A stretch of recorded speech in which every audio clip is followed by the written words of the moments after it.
saan u baaba'ay waa suuqii tabeelaha weedo liijir waay xalay ayaa qaraxyo lagu xiray maadaama ay xirteen Cameroon ay shalay xirteen kaama maxaa u xirteen darteeda ayaa loo qixiyay sida ceelasha loo gubay ayaa kan loo gubay bal fiiri ilmaad yaryar wax halkan hati ku baaba'day dadkan dad ilaahay ka cabsana ma koode Cameroon ku xiran darteeda ayaa suuqii laba waxa loo basbeeliyay maxaa ka galay oo hal hanti lagu mareebin bal fiiri waxa halkan musiibada ka dhacday musiibo waxa way aad u xoog badan waay guuleysan daminta dabkaasi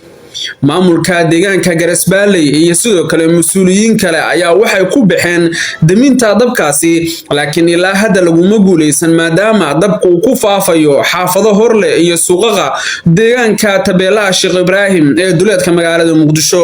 mid ka mid ah mas'uuliyiinta tabeelaha Sheekh Ibraahim oo Shabeelle la hadlay wuxuu tilmaamay in kooxda Al-Shabaab ay ka dambeeyeen weerarkaasi foosha xun wuxuu sheegay in Al-Shabaab qaraxyo ay ku xireen ku dhawaad 6 dukaan kadibna ay qarxiyeen sidaasna ay ku gubteen mar aan weydiiyay hadii ay jiraan dad loo soo qabqabtay wuxuu sheegay in gacanta ay ku hayaan shakhsiyaadkii ilaalada ka ahaa dukaamaha la gubay kuwaas oo uu sheegay in hadda baaris dheeraad ah ay ku wadaan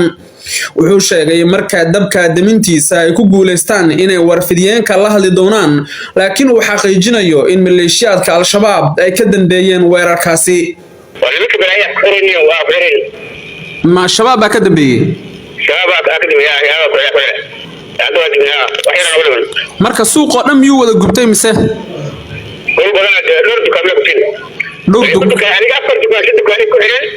لكن هل دكانه lagu xiray shacabka Soomaaliyeed way dhibayeen wallahi way dhibayeen qofna wuxuu leeyahay kaamil xirtu leeyahay amnigiisa ma sugaayo qofna maal baqarax ay ku joogo bal fiiri baqa sida suuqa noqday waa suuqa tabeelaha weedo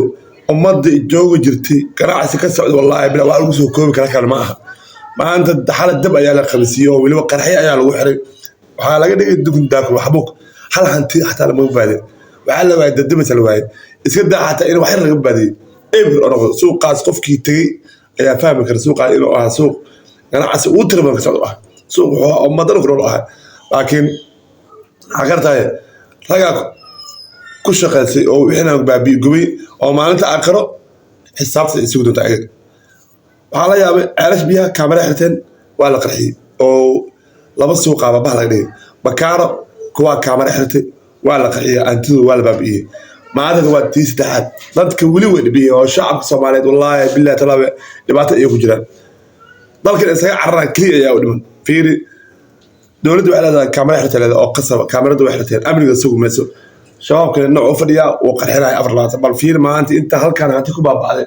wax la soo koobi kara maaha war suuq weedow qofkii tagay tabeelaha ayaa garan kara awoodda suuqa tirada badan saan u baaba'ay waa suuqii tabeelaha weedo liijir waay xalay ayaa qaraxyo lagu xiray maadaama ay xirteen Cameroon ay shalay xirteen kaama maxaa u xirteen darteeda ayaa loo qixiyay sida ceelasha loo gubay ayaa kan loo gubay bal fiiri ilmaad yaryar wax halkan hati ku baaba'day dadkan dad ilaahay ka cabsana ma koode Cameroon ku xiran darteeda ayaa suuqii laba waxa loo basbeeliyay maxaa ka galay oo hal hanti lagu mareebin bal fiiri waxa halkan musiibada ka dhacday musiibo waxa way aad u xoog badan waay baahan dhageysaday waa maasay sida ay warinayaan macluumaadka iyo wararka xilligan aan ka heleyno duleedka magaalada Muqdisho gaar ahaana tabeelaha Sheekh Ibraahim Al-Shabaab ayaa la sheegay in xili dambe qaraxyo ay ku xireen ku dhawaad 6 dukaan oo isku xigxiga kuwaas oo ku yaala tabeelaha Sheekh Ibraahim